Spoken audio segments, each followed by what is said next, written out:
Je m'appelle Ruth et j'ai la grande joie de vous dire le bateau ivre avec Georges.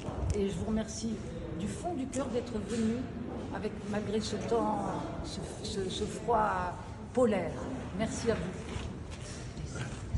Tu te présentes aussi comme ça, c'est Alors moi c'est Georges et c'est l'autre hiver, plus sourd que des cerveaux d'enfants. Je vous remercie d'être venu écouter le bateau ivre, que nous allons essayer de dire à deux ce que nous n'avons jamais encore fait. On se connaît à peine d'ailleurs. Il n'a pas un peu faire Verlaine. Ouais. Comme je descendais des fleuves impassibles, je ne me sentis plus guidé par les haleurs. Des peaux rouges criards les avaient pris pour cible, les ayant cloués nus aux poteaux de couleur.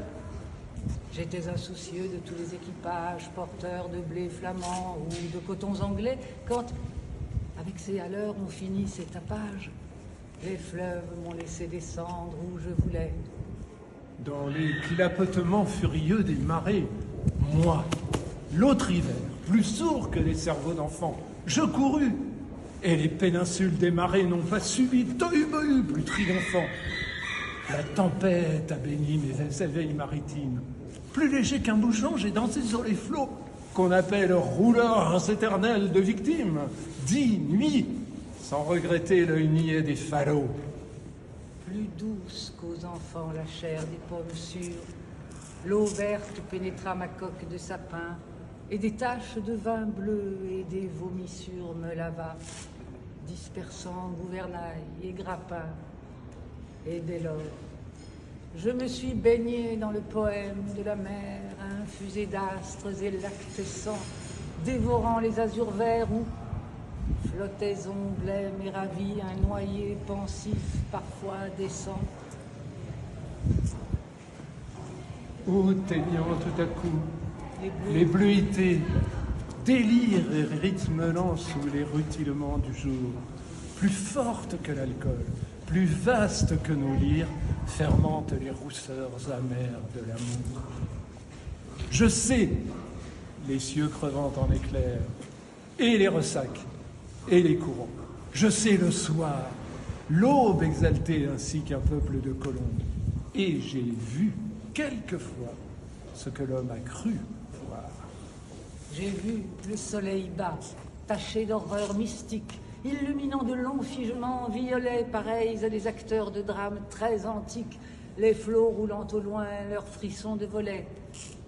J'ai rêvé la nuit verte aux neiges éblouies, baiser montant aux yeux des mers avec lenteur, la circulation des sèves inouïes et l'éveil jaune et bleu des phosphores chanteurs. J'ai suivi des mois pleins, pareils aux vacheries, hystériques que la houle à l'assaut des récifs, sans songer que les pieds lumineux des maris puissent forcer le mufle aux océans poussifs. J'ai heurté, savez-vous, d'incroyables Florides mêlant aux fleurs des yeux de panthère à peau d'homme, des arcs-en-ciel tendus comme des brides sous l'horizon des mers à de glauques troupeaux. J'ai vu fermenter les marées énormes, nasses ou pourries dans les joncs, tout un léviathan, des écroulements d'eau au milieu des bonasses et les lointains vers les gouffres cataractants. Glaciers, soleil d'argent, flots nacreux, cieux de braise, échouages hideux au fond des golfes bruns où les serpents géants dévoraient des punaises, choix des arbres tordus avec de noirs parfums. J'aurais voulu montrer aux enfants ces dorades du flot bleu, ces poissons d'or, ces poissons chantants. Des écumes de fleurs ont bercé mes dérades, et d'ineffables vents m'ont ailé par instants.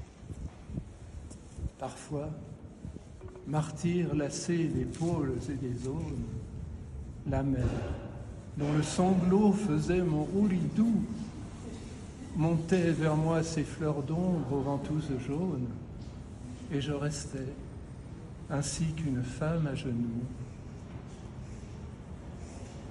Presqu'île, ballottant sur mes bords les querelles et les fientes d'oiseaux clabaudeurs aux yeux blonds. Et je voguais, lorsqu'à travers mes liens frêles, des noyés descendaient dormir à reculons. Or, moi, bateau perdu sous les cheveux des anses, jeté par l'ouragan dans les terres sans oiseaux, moi dont les monitors